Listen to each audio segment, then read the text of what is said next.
32,000 और आपके बगल में राजू ताई खड़ी हैं, वो लगभग 32,000 वोट पाई थी। दूसरे स्थान पे आप रहे। तो इस बार क्या कुछ प्लान किया आप लोगों ने?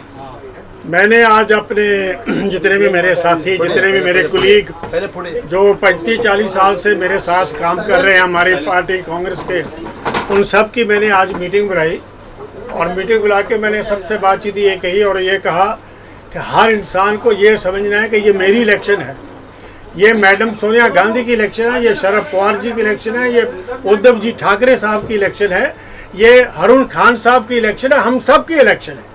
जैसे मैंने पहले भी एक बार उत्तर भारतीय प्रोग्राम में ये डिक्लेयर किया था कि MVA के किसी भी कैंडिडेट को टिकट मिलेगी, हम सब ईमान के साथ और जब तन मन धन के साथ उस आदमी की मदद करेंगे। ये आज मैंने मीटिंग बुला के उसमें 2 घंटे सारे अपने कुलीग्स के जो मेरे सीनियर जैसे कि मोहम्मदीन कश्मीरी जी हैं, JP साहब हैं, गफूर भाई हैं, हम सब ने ये डिस्कस किया कि हम आज से जान लड़ा के अरुण खान के साथ काम करेंगे। अरुण जी, कितनी खुशी आपको हो रही है? आपके बगल पिछले चुनाव में दोनों प्रत्याशी थे, राजू ताई जो कि लगभग 32,000 वोट पाई थी, वहीं बलदेव खोसा साहब लगभग 36,000 वोट पाए थे। तो इस बार कितनी कड़ी चुनौती मान रहे हैं आप चुनाव को? मुझे आप कड़ी चुनौती कह रहे हैं, सीधी सीधी बात है। आपके सामने 36,000 और 32,000 दोनों मिला के कितने हुए? स्टार्ट है 67,000। अभी खुशी तो है 68,000 और बाकी हमारे जो और वोट जो आ जाएंगे वो और भी आएंगे, जीत तो हो जाएगी। कोई बात सब लोगों के बीच में जा रहे हैं, क्या चुनावी मुद्दा आपका है और कैसा प्रतिक्रिया लोगों का मिल रहा है आपको? लोगों के बीच में जा रहा हूँ मैं, बहुत अच्छी प्रतिक्रिया लोगों की मिल रही है। मैं वर्सोवा के विकास के लिए काम करूँगा, मैं हमारे सड़कों के लिए काम करूँगा। जो JVLR 10 सालों से रुका हुआ है वो ब्रिज को पूरा करने के लिए मैं काम करूँगा। मैं हमारे जो बिल्डिंग जो जर्जर है उसके लिए काम करूँगा, जिसको OC नहीं है उसके लिए काम करूँगा, जिसके लिए जो रास्ते खराब है, जैसे हमारे इंटरनल रोड जो है, इंटरनल रोड पे किसी का ध्यान नहीं जाता। इंटरनल रोड में सीवर लाइन का प्रॉब्लम है, इंटरनल रोड में आपको स्टॉर्म वाटर ड्रेन का प्रॉब्लम है और इंटरनल रोड इतने खराब है कि कोई इस पर ध्यान नहीं देता। मैं उस पर ध्यान दूंगा। वर्सोवा विधानसभा के अंदर हमारे कोलीवाड़े में बड़े पैमाने पर वहाँ पर जो कोलीवाड़े के बेचारे गरीब जो अपने मेहनत से कमाए हुए जो पैसे हैं, धन है, वो अपने घर में अपना घर बनाने के लगा रहे हैं। उनके घरों पे जो बुलडोजर चलाया जा रहा है, मैं जीत के आने के बाद सबसे पहले वो ये बुलडोजर जो है वो मैं रुकवाऊंगा। सबसे पहले मैं वो काम करूंगा। दूसरा है हमारे कोलीवाड़े भाई जो मछुआरे हैं, जो अपना काम करके आते हैं तो उनके लिए धक्का नहीं है, मैं धक्के के लिए काम करूंगा। मैं उनको जो सब्सिडी मिलती है डीजल के ऊपर, वो 6-7 महीने तक उनको डीजल में सब्सिडी नहीं मिलती और उनको अपनी चप्पलें घसनी पड़ती है, मैं उसके लिए काम करूंगा। जो हमारा यहाँ वर्सोवा के अंदर जो हमारी खाड़ी है, वो खाड़ी में जो गंदगी है वो बराबर सफाई नहीं होती, मैं उसकी सफाई के लिए काम करूंगा। मैं यहाँ पर जितने आप देखेंगे वो भूखंड जो आरक्षित है स्कूल्स के लिए, कॉलेज के लिए और क्रीडांगन के लिए, खास करके बच्चों के लिए, बच्चों को खेलने के लिए क्रीडांगन नहीं, मैं क्रीडांगन के लिए काम करूंगा। और जो भूखंड हमारे अस्पताल के लिए है, मैं उस पे अस्पताल के लिए काम करूंगा। क्योंकि क्या हो रहा है कि अभी के जो हमारे आमदार है उनका एक ही काम है, जो भी भूखंड खाली पड़ा हुआ है उस पर डल्ला मारो, उसका आरक्षण निकालो और बिल्डिंग बनाओ और पैसा कमाओ। मेरा काम वो नहीं रहेगा। मैं जमीन से जुड़ा हुआ कार्यकर्ता था, मैं जमीन से जुड़ा हुआ कार्यकर्ता हूं और भविष्य में जीतने के बाद भी मैं जमीन से जुड़ा हुआ कार्यकर्ता ही रहूंगा। बलदेव खोसा जी, बहुत गर्मजोशी से आज आपका स्वागत अपने आप इस पे किए, आपको गले लगाया, तो कितनी खुशी महसूस हो रही है और आपको क्या लगता है कि कितना लाभ मिलेगा? जो 35,000 इनके वोटर थे वो आपके पक्ष में वोट कर पाएंगे? नहीं, आपकी गलतफहमी उन्होंने आज नहीं लगाया। जिस दिन मुझे टिकट डिक्लेयर हुआ, मुझे उम्मीदवारी डिक्लेयर हुई, उसी दिन उन्होंने आके मुझे गले लगाया। और आप देखेंगे राजू पटेल, हमारे शैलेश फंसे, बाड़ा अम्बेडकर जी, हमारे अनिल परब साहब और हमारे बलदेव खोसा जी, सिद्धार्थ खोसा जी, ये सब मेरे साथ में फॉर्म भरने के लिए वहाँ पे पहले दिन मौजूद थे। और आज जो है वो हमारी पदयात्रा में बलदेव जी ने जो जोशो खरोश दिखाया है, मेरे साथ में पहले दिन से ही महाविकास आघाड़ी के सभी घटक के दल के जो है नेता कार्यकर्ता जुड़े हुए हैं। कांग्रेस, राष्ट्रवादी कांग्रेस, समाजवादी पार्टी, आम आदमी पार्टी, CPM, सारे घटक दल के लोग मेरे साथ में पहले दिन से जुड़े हुए। और खास तौर से हमारे शिवसेना के जो और हमारे राजुलताई पटेल है, शैलेश फंसे है, बड़ा अम्बेडकर जी है, और हमारे शिवसेना के सारे उपविभाग प्रमुख, शाखा प्रमुख, महिला शाखा प्रमुख और हमारे कार्यकर्ता, गठन प्रमुख, उप शाखा प्रमुख, सारे के सारे पूरी जोर शोर के साथ में मेरे साथ जुड़े हुए हैं। जेपी यादव नगर सेवक में खड़े थे, 8,000 लगभग वो पाए थे, लगभग वो भी आपके साथ जुड़ गया। हाँ जी साहब, thank you. JP Yadav ji कह रहा हूँ, आप अल्पसंख्यक हैं, रईस लश्करिया से आपको कितना नुकसान का अनुभव हो रहा है? लोगों को मालूम है रईस लश्करिया जिस पार्टी से खड़े हैं वो बी टीम है, और वो किसकी बी टीम है वो मुझे आपको बताने की जरूरत नहीं, वो आपको मालूम हो जाएगा। Yes. और लोगों को मालूम है कि बी टीम को वोट देने से उनके वोट खराब होने वाले हैं, वो वोट कटवा लोग जो खड़े हुए हैं वो उनको कुछ फर्क पड़ने वाला नहीं है। राजुलताई जी, मेरा सवाल आपसे होगा, पिछले विधानसभा चुनाव में आपने बहुत अच्छा परफॉर्मेंस दिया, आपके जो वोट थे वो किसी पक्ष से नहीं बल्कि आप अपक्ष चुनाव खड़ी थी। जाहिर सी बात है, इससे यह साबित होता है कि वो सारे के सारे 32,000 वोट आपके पर्सनल व्यवहार पे हैं। तो इस बार आपका सपोर्ट हारून जी को है, क्या लगता है आपको? हारून खान ये हमारा महाविकास आघाड़ी का उम्मीदवार है और इस उम्मीदवार को जिताना ये हमारा फर्ज है। महाविकास आघाड़ी, माननीय उद्धव जी, माननीय राहुल गांधी जी, माननीय शरद चंद्र पवार जी, इन्होंने जो निर्णय दिया वो निर्णय हमारे सर आंखों पे है। हम लोग सब मिल के हारून खान को जिताएंगे। हारून खान हमारा भाई है और हम सब मिल के उसके साथ में खड़े हैं, और जितने ज़्यादा से ज़्यादा वोट हम घुमा सकते हैं उतने घुमा के लोगों को, मैं तो कहती हूँ कि लोगों ने मन बना लिया है। Yes. लोगों ने मन बना लिया है, लोगों ने कह दिया है कि हम सब मसाल के साथ हैं, और जी। आज ये महाविकास आघाड़ी की जीत होने वाली है। 23 तारीख को हम सब गुलाल उड़ाएंगे। आपके ही पार्टी से निकल के राजू पेंडेकर अपक्ष चुनाव लड़ रहे हैं, तो उसका कुछ असर पड़ेगा हारून खान जी के ऊपर? सही देखेंगे ना तो उनकी गलतफहमी है कि मैं इनको हराऊंगा और मैं जीत के आऊंगा, ये इनकी गलतफहमी है। हमारे सही में देखेंगे तो शिव सैनिक ये कहीं जाने वाले नहीं है। शिव सैनिक के कट्टर वोटर सब रहने ही वाले हैं। अगर जो कुछ भी होना है, उन्होंने जो सोचा है वो उनका काम है, वो जो करना है वो करेंगे। हमें इतना ही मालूम है कि हमारी शिवसैनिक महाविकास आघाड़ी की मसाल जीतने वाली है और महाविकास आघाड़ी हम जीतने वाले हैं। और मसाल पे ज़्यादा से ज़्यादा लोगों के वोट आएंगे। हारून साहब, अंतिम सवाल आपसे, आपके एक तरफ बहन एक तरफ भाई बलदेव खोसा जैसे दो हाथों के साइड में दोनों लोग हैं, तो क्या अपील करना चाहेंगे वर्सोवासियों से? मेरे राइट हैंड पे राजुलताई पटेल है और लेफ्ट हैंड पे हमारे बलदेव जी है। ये दोनों की ताकत मेरे लिए सबसे बड़ी ताकत है, और इस ताकत के साथ मैं 23 तारीख के दिन आपको विजयी उम्मीदवार के रूप में नजर आऊंगा। आमीन आमीन। जेपी भाई, आप भी उत्तर भारतीय बड़े चेहरे हैं, पिछली बार आपने नगर सेवकी का चुनाव लड़ा था, तो किस तरह से सहयोग है हारून जी के साथ आपका? देखो, मैं तो कुछ 6-7 महीने से हारून भाई से परिचित हूँ। मैंने जिस प्रोग्राम में उनको बुलाया उस प्रोग्राम में वो आधा घंटा पहले ही आ गए। मेरा उत्तर भारतीयों का प्रोग्राम था, उसमें आए हुए थे। उस समय बलदेव जी जो है ना स्पीच कर रहे थे कि जो है कांग्रेस का कैंडिडेट होगा, दोनों सीटें कांग्रेस को जाएंगी, और ऐसा हम लोग का पूरा वो था कि ये कांग्रेस को सीट जा रही है। और उसी समय जो है ना एक शिवसेना के नेता थे, उन्होंने कहा नहीं, अगर ये उद्धव गुट को जाएगी तो हमारी मसाल भी जो है चाहिए। तो बलदेव जी ने बोला महुआ जिस भी कैंडिडेट को टिकट देगा हम उसको सपोर्ट करेंगे, आप करोगे क्या? और वो पता चला कि इनको छोड़ के चले गए। जब इनको मसाल मिली तो भाई ऑटो रिक्शा, स्वार्थी लोग हैं। तो इस तरह की बातें करने वाला बलदेव जी ने जो जबान दी, बात दी, बाप बेटे दोनों कार्यकर्ताओं के साथ, हारून भाई के साथ खड़े रहे और हमेशा वो खड़े रहेंगे। और बलदेव जी और ताई का वोट मिलाने के बाद और जो वोट बढ़े हैं वो सब जो मेहनत की गई है, कम से कम जो है ना 40,000 के लगभग वोट से जो है हारून भाई जीतेंगे। और उत्तर भारतीय के समाज के जितने लोग हम लोग उनको इकट्ठा कर रहे हैं। मैं एक बात आपसे कहना चाहता हूँ कि JBLR की रोड 10 साल पहले से जहाँ आई थी वहीं खड़ी है।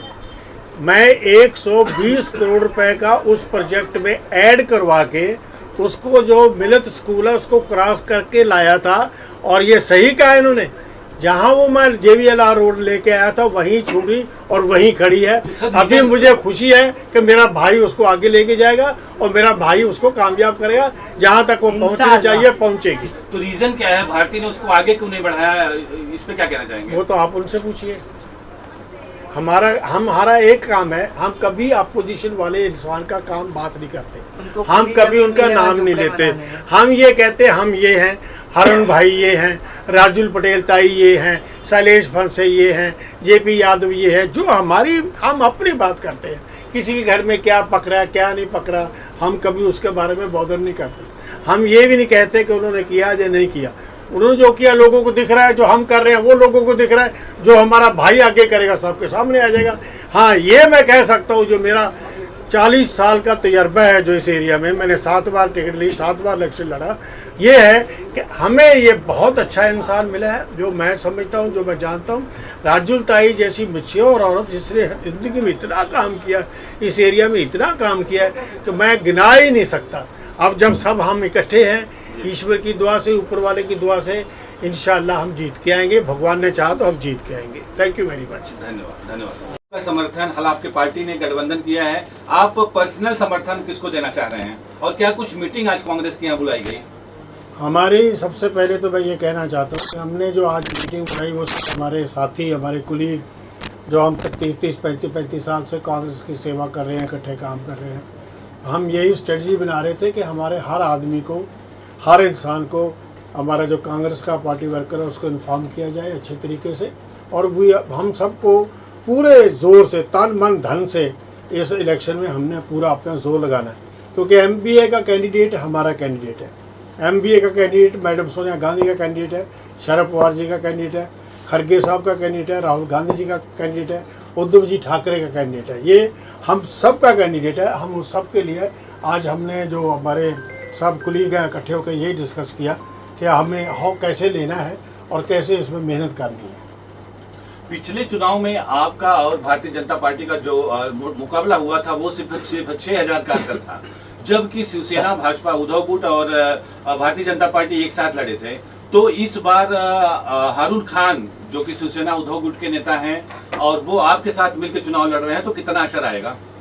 राजुल पटेल जी को 32,000 कुछ वोट मिले थे, बलदेव खोसा को कांग्रेस के 35,000 कुछ वोट मिले थे, ये मिलके बन जाते हैं 67,000।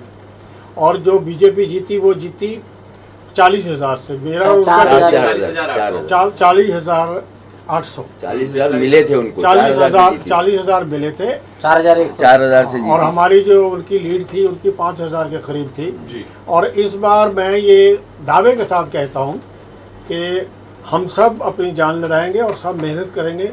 इस बार जो हारून खान जी की जीत है वो कम से कम नहीं तो 20 से लेकर 25,000 वोट की लीड से होगी। ज्यादातर जो प्रत्याशी नाम के होते हैं, जो कैंडिडेट होते हैं कि हाँ इनको टिकट मिलने वाला है, वो अक्सर टिकट न मिलने पे पार्टी का विरोध कर जाते हैं, लेकिन आप इसके विपरीत हैं। आप यहाँ के दावेदार थे, कांग्रेस की तरफ से ऐसा कयास लगाया जा रहा था कि आप यहाँ के उम्मीदवार होंगे, क्योंकि इसके पहले 3 बार आप यहाँ के विधायक रह चुके हैं, 4 बार। तो टिकट नहीं मिला, कारण की गठबंधन में सिट गई, फिर भी आप खुले दिल से सपोर्ट कर रहे हैं, क्या कहना चाहेंगे? बिल्कुल करेंगे, बिल्कुल करेंगे। ये हमारी पार्टी का हुक्म है। हम कांग्रेस के लोग, जितने भी कांग्रेस के लोग हैं, हम सब भाई बहन मिलके काम करेंगे। देखिए, टिकट किसी को भी मिलती, ये भी प्रॉमिस था। एमबीए के स्टेज पे भी ये बात हुई थी कि किसी को भी टिकट मिले, एमबीए के किसी भी कैंडिडेट को टिकट मिले, हम सब मिलके काम करेंगे। मुझे टिकट 7 बार टिकट दी मेरी पार्टी में, 8वीं बार उन्होंने शिवसेना को दिया है, हमारा ही कैंडिडेट है वो। तो ये तो हमारी ड्यूटी है, ये हमारा फर्ज है। अगर मैं अपने आप को कांग्रेस का इंसान समझता हूँ या कांग्रेस का वर्कर समझता हूँ, तो मुझे तो पूरी जान से कैंडिडेट की मदद करनी चाहिए और हम करेंगे। एक और सवाल, वर्सोवा में कांग्रेस की तरफ से कई लोग चेहरे ऐसे थे जो कांग्रेस से टिकट चाहते थे, लेकिन मीटिंग करते सिर्फ बलदेव खोसा जी नजर आ रहे हैं। क्या चुनाव आया है तो बलदेव खोसा जी मीटिंग करते हुए नजर आ रहे हैं कि नहीं, हमें अपने कैंडिडेट का समर्थन करना चाहिए? नहीं, मैं नहीं, मेरे सभी ये मिस्टर गफूर यहाँ बैठे हैं, मोहम्मद कश्मीरी जी हैं, जेपी जी हैं, एम यादव साहब हैं, संतोष जी बाहर गए अभी। हम जितने भी यहाँ के सब सीनियर लोग हैं, ये सब हम 30-35 40 साल से इकट्ठे काम कर रहे हैं। हम यही कर रहे हैं और यही कह रहे हैं, जो भी हमारा इंसान काम नहीं करेगा, हम उसके पास खुद जाएंगे, खुद जाके उनको रिक्वेस्ट करेंगे कि भाई आइए, ये अपना काम है, ये किसी का काम नहीं है, ये मैडम गांधी का काम है। और जो कांग्रेस वाले हैं वो हम सब इकट्ठे होके, चाहे कोई कितना भी नाराज़ हो चाहे नहीं नाराज़ हो, हम सब मिलके काम करेंगे और सबको इकट्ठा करके हम इसमें हिस्सा लेंगे। कपूर साहब, आप क्या कहना चाहेंगे? बलदेव खोसा जी घंटों से कांग्रेस के लोगों मोहम्मद कश्मीरी साहब क्या कहना चाहेंगे? क्या सवाल पूछा आपने? जी, क्या कहना चाहेंगे? देखिए, जैसा भी बलदेव जी हमारे नेता हैं और यहाँ पर इन्होंने मतलब सात टाइम मतलब इनको टिकट दी गई। 4 टाइम ये बराबर यहाँ पर आमदार रहे। उन्होंने लोगों के साथ में अपने तन मन धन से काम किया। लोग आज भी इनको मतलब याद करते हैं और इनका जो गुडविल है, जो इनकी गुड फेथ है लोगों के बीच में, उसका भी काफ़ी असर होगा। और इनके आदेश के ऊपर, हमारी पार्टी के आदेश के ऊपर, हमारी पार्टी के हर एक वर्कर ने डिसाइड किया है कि हम पूरे तन मन धन के साथ हारून खान जो हमारे छोटे भाई भी हैं, समझो हम उनको छोटे भाई की तरह समझते हैं। और उन्होंने भी मतलब लोगों के बीच में रहे, कोई नया चेहरा नहीं है, उनका तारुफ के मोहताज नहीं है, उनको इलाके में सब जानते हैंगे। लेकिन उसके साथ भी बलदेव जी का आशीर्वाद और गाइडेंस और हम पूरे कांग्रेस पार्टी का समर्थन उनके पीछे मजबूती के साथ खड़ा है। और जैसा कि बलदेव जी ने बताया कि 20 से 25 हज़ार की लीड से वो यहाँ से जीत के आएंगे। और मैं और हम पूरे कांग्रेस का हर कार्यकर्ता ये उम्मीद करता है और कोशिश भी यही रहेगी कि उससे ज़्यादा से ज़्यादा हम लोग उनको मतों से जिताएं। एक हिस्टोरिकल मतलब उनकी मार्जिन विक्ट्री हो बॉम्बे में, महाराष्ट्र में, और वो ज़रूर जीत के आएंगे। जेपी यादव जी उत्तर भारतीय बड़ा चेहरा, जेपी यादव जी वाले में उत्तर भारतीय समाज का सत्कार समारंभ रखा था। तो उस समय हम लोग जो है मीटिंग के अंदर जो है सबका स्वागत चल रहा था, तभी बलदेव जी ने जो है ना कांग्रेस के ऊपर बहुत ही साइड लेते हुए कांग्रेस पार्टी का कि यहाँ से कांग्रेस का उम्मीदवार होना चाहिए, सेकंड वो है। तो उसमें जो है ना हमारे एक उबाटा जो है उद्धव ठाकरे गुट के जो है अच्छे नेता थे राजू पेंडेकर साहब, उन्होंने कहा नहीं मसाल जो है मसाल भी होनी चाहिए। तो बलदेव जी ने उस समय कहा कि महुआ का जो भी कैंडिडेट होगा हम जो है उसको मान्य करेंगे, मुझे मिले या महुआ के किसी भी कैंडिडेट को मिलेगी, हम उतना ही जी जान से काम करेंगे जितना हम अपने लिए मेहनत करेंगे। तो बलदेव जी का पहले से ही जो है स्टैंड क्लियर था। और बलदेव जी को तो पार्टी ने 7 बार टिकट दिया, जिसमें 4 बार वो जीत के आए और 3 बार सेकंड पे रहे। और उसी का कारण है कि इस सीट की दावेदारी कांग्रेस को मिली। बाहर से भी कैंडिडेट जो है हमारी पार्टी से मांग रहे थे, तो वो तो चलता है हर पार्टियों में जो है ना, उसका कोई बलदेव जी ने कभी वो नहीं किया कि जो मांगना चाहे पार्टी जिसको देगी हम वो करेंगे। मगर कांग्रेस के खाते में ना आके और वो शिवसेना के खाते में गई। और शिवसेना से हारून खान साहब हैं, तो कल पदयात्रा में भी हम लोग जो है ना पूरा शामिल हुए थे। बलदेव जी के पुत्र तो रोज़ जो है उनके कार्यालय से लेके पदयात्राओं में शामिल हैं, सिद्धार्थ गोसा जी। और हमारा एक ही लक्ष्य है, हारून खान बहुत अच्छे इंसान हैं, बढ़िया आदमी हैं, और एक जो है उसके अंदर एक ऐसा जज्बा है कि मैंने उस इंसान को हमने 3-4 प्रोग्रामों में बुलाया, मगर वो आदमी समय से पहले अपने हर प्रोग्राम में आए और एक बहुत जुझारू किस्म के इंसान है। और पहले वो हमारे जो सीनियर नेता गफूर खान साहब हैं, यहाँ पे मियाँ कश्मीरी साहब